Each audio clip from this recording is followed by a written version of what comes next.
जय हिंद बच्चों। आज हम क्लास 10th के carbon and its compound chapter के बारे में पढ़ेंगे। इसमें सबसे पहले हम क्या देखेंगे कि कार्बन का इंट्रोडक्शन देखेंगे। कार्बन एक एलिमेंट है, इसके बारे में हम जानना चाहेंगे कि कार्बन है क्या, है ना। कार्बन और उसके कंपाउंड के बारे में पढ़ेंगे। तो सबसे पहले ये देखते हैं बच्चों कि कार्बन, तो कार्बन का जो एटॉमिक नंबर होता है, एटॉमिक नंबर होता है 6 होता है, 6 होता है एटॉमिक नंबर, है ना। और कार्बन का एटॉमिक मास देखेंगे, एटॉमिक मास 14 होता है ना। और इसको अगर देखा जाए एटमॉस्फेयर में इसकी कितनी परसेंटेज होती है, तो एटमॉस्फेयर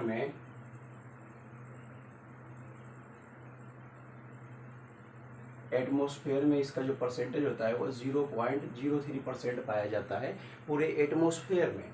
और अर्थ क्रस्ट में इसकी क्या होती है,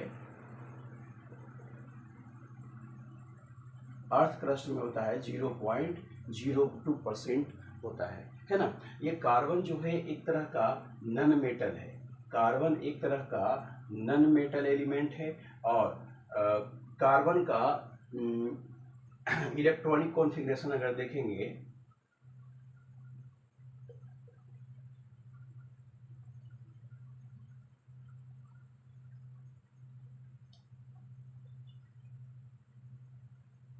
इलेक्ट्रॉनिक कॉन्फ़िगरेशन देखेंगे तो क्या देखेंगे, 1s2 2s2 और 2p2। अगर देखा जाए तो पहला सेल में 2 इलेक्ट्रॉन और दूसरा सेल में 4 इलेक्ट्रॉन, है ना। और इसमें देखेंगे तो कार्बन जो होता है, कार्बन का वैलेंसी, इसका वैलेंसी 4 होता है, 4 होता है इसका वैलेंसी। अब सबको हम बारी बारी से जरा समझेंगे, है ना। क्या समझेंगे, तो देखेंगे हमारे पास कार्बन के दो आइसोटॉप होते हैं, जैसे C6 और C6। यहाँ 12 हो गया, यहाँ 14 हो गया।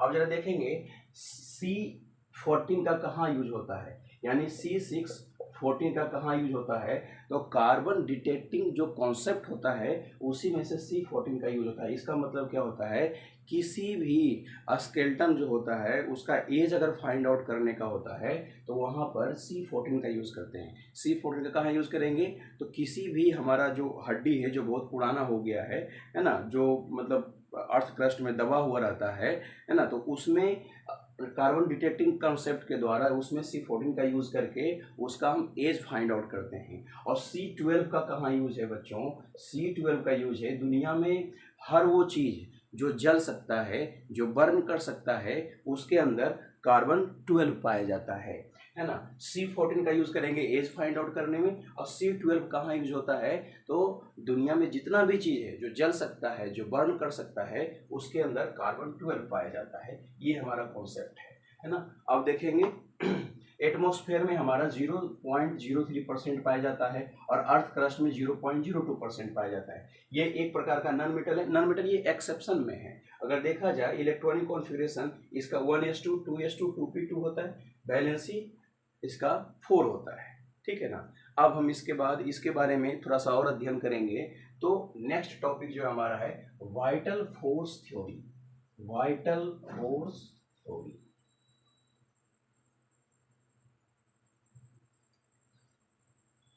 इसमें जो नेक्स्ट टॉपिक है वाइटल फोर्स थ्योरी। अब ये वाइटल फोर्स थ्योरी क्या होता है, वाइटल फोर्स थ्योरी क्या होता है, एक बर्जिलियस नाम के एक साइंटिस्ट हुआ करते थे जो 1815 ईस्वी में यानी 1815 में इन्होंने एक स्टेटमेंट दिया। क्या स्टेटमेंट दिया कि जितने भी ऑर्गेनिक कंपाउंड होता है हमारे पास, जो भी ऑर्गेनिक कंपाउंड है वह सिर्फ और सिर्फ लिविंग ऑर्गेनिज्म में पाया जाता है, इसको हम लैब में नहीं बना सकते हैं। इसी को बोलते हैं वाइटल फोर्स थ्योरी।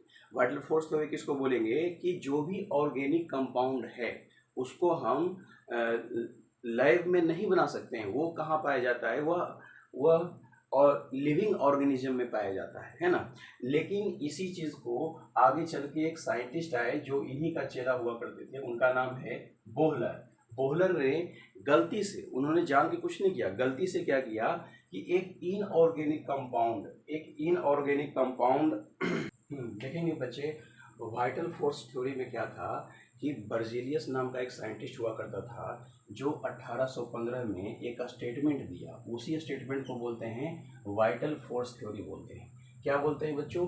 तो बर्जीलियस एक साइंटिस्ट है, उन्होंने क्या कहा कि जितने भी ऑर्गेनिक कंपाउंड है उसको हम लैब में नहीं बना सकते, तो पाया कहाँ जाता है? तो वो जितने भी लिविंग ऑर्गेनिज्म हैं सब में वह ऑर्गेनिक कंपाउंड पाया जाता है। इसी स्टेटमेंट को वाइटल फोर्स थ्योरी कहते हैं, है ना। लेकिन आगे चल के एक इन्हीं का चेला हुआ करता था, इन्हीं का शिष्य हुआ करता था जिसका नाम है बोहलर। वह गलती से, वो जानबूझ के नहीं बना रहा था, गलती से लैब में उसने इनऑर्गेनिक कंपाउंड यानी अमोनियम साइनाइड को वह हीट कर रहा था, गर्म कर रहा था, तो देखा क्या कि वहाँ पर यूरिया बन गया, और यूरिया एक तरीके का ऑर्गेनिक कंपाउंड है ना। तो आगे चल के इनकी जो थ्योरी थी वह क्या हो गया? गलत साबित हुआ, और आगे चल के मतलब क्या देखा गया कि इनऑर्गेनिक कंपाउंड को हीट करने के बाद हमको ऑर्गेनिक कंपाउंड मिला, है ना। Okay, thank you.